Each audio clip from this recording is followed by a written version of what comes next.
ہم بچوں کو یہ تو بتا رہے ہیں کہ تم پہ یہ جینز بڑی اچھی لگتی ہے، لیکن ہم یہ نہیں بتا رہے کہ جب تم CSS کا ایگزام دو گے نا تو فیل بھی ہو جاؤ گے۔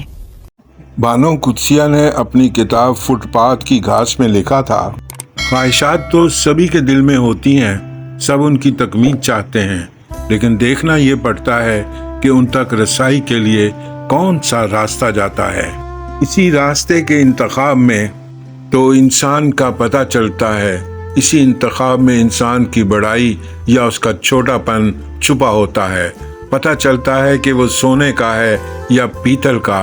ہیرو بھی ہیروئن تک پہنچنا چاہتا ہے اور ویلن بھی صرف راستے کے انتخاب سے ایک ہیرو ٹھہرتا ہے اور دوسرا ویلن۔ کسی بھی رائٹر کی تحریر سے اس کی شخصیت کی عکاسی ہوتی ہے۔ یہ کمال خوبی بانو قدسیہ میں بھی تھی۔ شاید پنگوڑے سے ملنے والی تربیت کا اثر تھا یا اپنے شریک حیات اشفاق احمد کی رفاقت، جس نے بانو قدسیہ کا نام ایسے مصنفین سے جوڑ دیا جو احترام انسانیت کی بلندیوں پر ہیں۔ بیوی کو کیسے رکھنا چاہیے، یہ علم صرف اس آدمی کو آتا تھا۔ 1928 میں فیروز پور بھارتی پنجاب میں پیدا ہونے والی بانو نے قیام پاکستان کے بعد اپنی والدہ اور بھائی کے ہمراہ ہجرت کی اور لاہور کو نیا گھر بنایا۔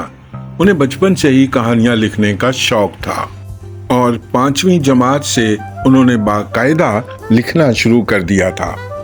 جب 5ویں جماعت میں تھیں تو ان کے اسکول میں ڈرامہ فیسٹیول کا انعقاد ہوا، جس میں ہر جماعت کو اپنا اپنا ڈرامہ پرفارم کرنا تھا۔ بہت تلاش کے باوجود بھی کلاس کو 30 منٹ کا کوئی اسکرپٹ دستیاب نہ ہوا۔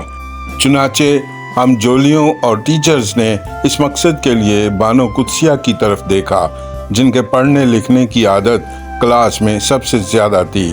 ان سے درخواست کی گئی کہ تم ڈرامائی باتیں کرتی ہو، لہذا یہ ڈرامہ تم ہی لکھ دو۔ بانو قدسیہ نے اس چیلنج کو قبول کیا اور بقول ان کے جتنی بھی اردو آتی تھی اس میں ڈرامہ لکھ دیا۔ یہ ان کی پہلی کاوش تھی۔ اس ڈرامے کو اسکول بھر میں فرسٹ پرائز کا حقدار ٹھہرایا گیا۔ اس حوصلہ افزائی کے بعد وہ 10ویں جماعت تک افسانے اور ڈرامے ہی لکھتی رہیں۔ طویل عرصے تک وہ اپنی کہانیوں کی اشاعت پر توجہ نہ دے پائیں اور MA اردو کرنے کے دوران اشفاق احمد کی حوصلہ افزائی پر ان کا پہلا افسانہ داماندگی شوق 1950 میں اس وقت کے ایک سرکردہ ادبی جریدے ادب لطیف میں شائع ہوا۔ یہاں انہوں نے اپنی تعلیم کا سلسلہ جاری رکھتے ہوئے 1951 میں گورنمنٹ کالج لاہور سے اردو زبان میں ماسٹرز کیا۔ یہیں ان کے ایک ہم جماعت نے انہیں اپنا ہم سفر بنانے کا ارادہ ظاہر کیا اور یوں انہیں اشفاق احمد کا ساتھ ملا، جو بعد میں معروف افسانہ نگار، ڈرامہ نویس، مترجم اور براڈ کاسٹر کے طور پر مشہور ہوئے۔ اشفاق احمد کے بیرون ملک جانے کے بعد ان کی واپسی کا انتظار کیا۔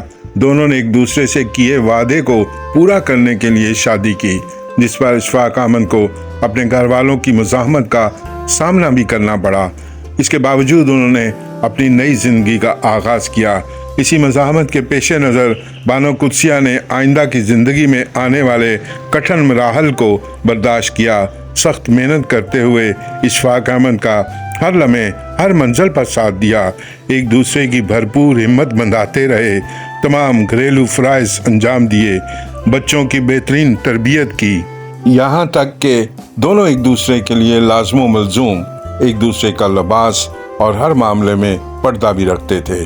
حلقہ احباب میں انہیں بانو آپا کے نام سے بھی یاد کیا جاتا ہے۔ اپنے لکھنے کے حوالے سے بانو قدسیہ کہتی تھیں کہ میں نے کسی سے اصلاح نہیں لی اور نہ کبھی کچھ پوچھا تا وقت کہ میری شادی نہیں ہوگی۔ اس کے بعد اشفاق احمد صاحب میرے بڑے معاون و مددگار بلکہ استاد ثابت ہوئے۔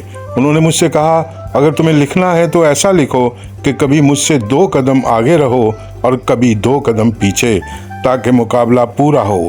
اس کا مجھے بڑا فائدہ ہوا۔ اشفاق صاحب نے ہمت دلائی، حوصلہ افزائی بھی کی اور حوصلہ شکنی بھی۔ میں انہیں شوہر کے ساتھ ساتھ اپنا استاد بھی سمجھتی ہوں۔